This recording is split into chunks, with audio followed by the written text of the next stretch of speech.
Hello everybody, welcome back to Quest for Truth. Now we're in our fourth week here in our series on the 10 Commandments, and we're looking at the third commandment. The last 2 weeks we've looked at the commandment to not have any other gods before Yahweh, and the second was not to make idols to represent him or anything in heaven or on earth. And today we look at the commandment to not take the name of the Lord in vain. And now you might have heard this talked about as not, using the Lord's name as a cuss word, but it means a lot more than just that. And so we find it in Exodus chapter 20, verse 7. You shall not take the name of the Lord your God in vain, for the Lord will not leave him unpunished who takes his name in vain. So just off the bat, seeing that, it's clearly something very weighty. He again has that. Just in the last one we looked, the last command, the second command, there was a kind of a positive and a negative idea. And here there's just a negative idea of he won't be left unpunished when you do this. And so it clearly has a big meaning here of what to do. It's not something light. And so what does it mean to take the name of the Lord your God in vain? Well, first we have to talk about what the name of God means. It's used, the phrase, the name of the Lord, is used very often throughout the Bible, specifically the Old Testament, and it's not simply referring to the name of God. It's referring to who God is. I mean, you think about it, we have names to identify ourselves, but we're not our name. When you call someone's name, you're not simply saying their name, but you're talking to that person. You're trying to get their attention, that person. And so when you say a name, you're referring to the person behind the name. And so the same is true with God. When we talk about his name, we talk about who he is. We talk about his character, about his attributes. And, when it comes to God, his character and attributes are completely different from those of man. Now, we talked about this last year when we were talking about theology and looking at a little bit of who God is. And, that's kind of where we started after we looked at how we know God. We looked at who God is, because everything else comes from that. Who God is so important to being able to, have a relationship with him. And that's really kind of what this command is partially getting at here about. It's really calling people into relationship with God. Because when you think about it, you can't know someone, and not just the name, but you can't know who someone is without having that relationship with them. I mean, if you think about, if you're, with some people and they identify someone and they say, who's that? And you don't know who it is, well, you can't even say their name to say, oh, that's so-and-so. But if you know their name and not anything else about them, you could say their name. But if you know who they are, you can say, oh, that's so-and-so. She's the, whatever, and she, some things about her and who she is as a person. And that's what God is getting at here. When we know him deeply, we don't take his name, we take all of who he is, every part of him, his complete perfection and power and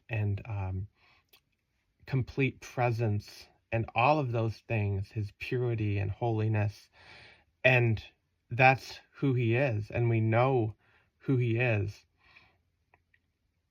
and that's what's in his name. Now again, when it says you shall not take the name of the Lord your God in vain, with all of that, obviously the first part of that, like we kind of said, is you shouldn't just throw the name of God around. That means flippantly using God's name to, in the kind of cussing sense, absolutely. But also in the Israelites would have understood that more deeply in the covenantal sense of, swearing on the name of God that to seal a covenant, and it would give that covenant more weight behind it. But really what it was saying is you're basically putting some kind of this idea that if you don't hold up your end of the bargain, then God isn't who he said he was.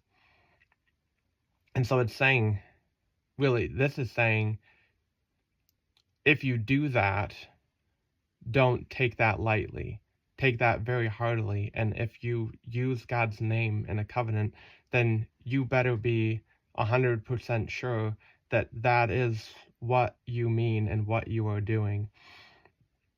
Because to fail to do that is to take God's name in vain, because God is perfect. And so to do that would be to malign his name.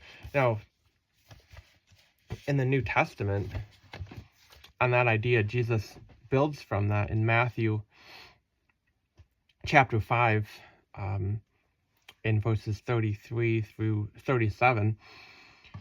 Jesus says, "Again, you have heard that the ancients were told, 'You shall not make false vows, but shall fulfill your vows to the Lord.'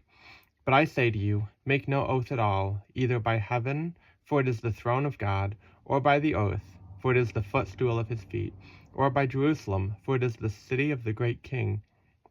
Nor shall you make an oath by your head, for you cannot make one hair white or black. But let your statement be yes, yes, or no, no. Anything beyond these is of evil."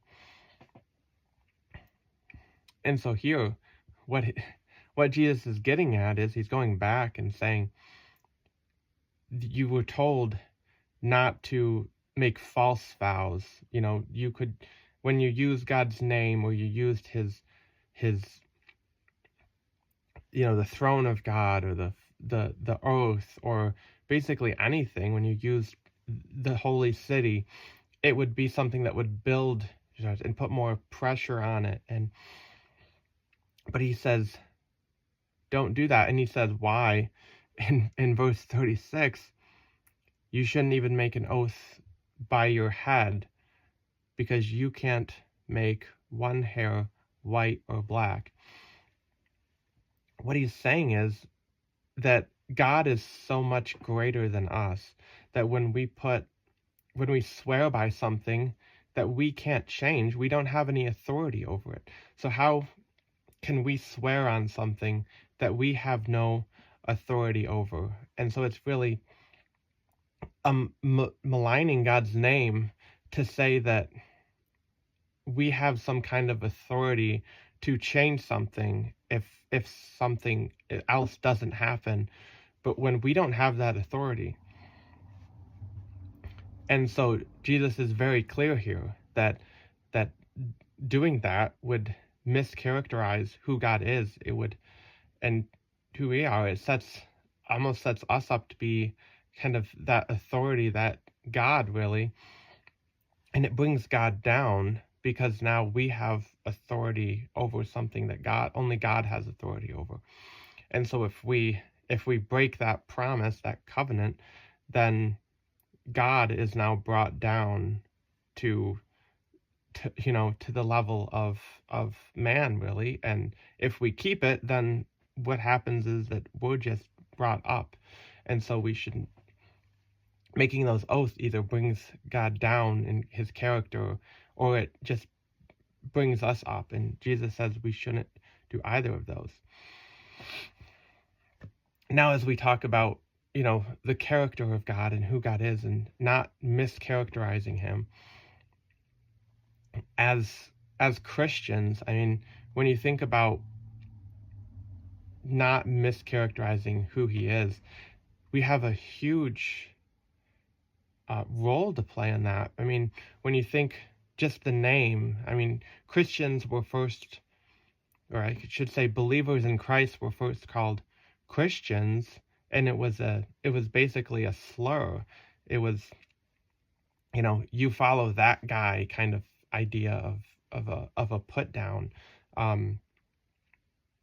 But we've taken that, to mean, basically it means little Christ, and we are being made like him. We're not perfect, obviously, but we're being made like him, and we're one with him.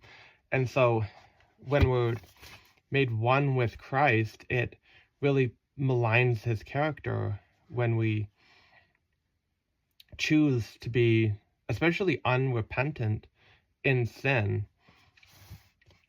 And Romans 6 really brings this idea out just in the first 2 verses. What shall we say then, after he's talking about the law, and when sin abounds, grace abounds all the more. He says, what shall we say then? Are we to continue in sin so that grace may increase? May it never be. How shall we who died to sin still live in it? And he continues to talk about how we're united with Christ in his death and with his resurrection. And so we're one with God.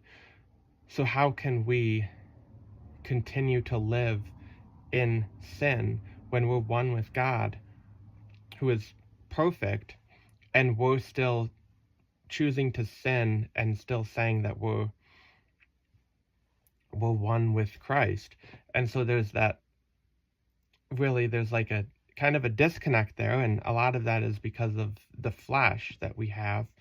But the idea of being one with Christ and yet continuing willfully to sin without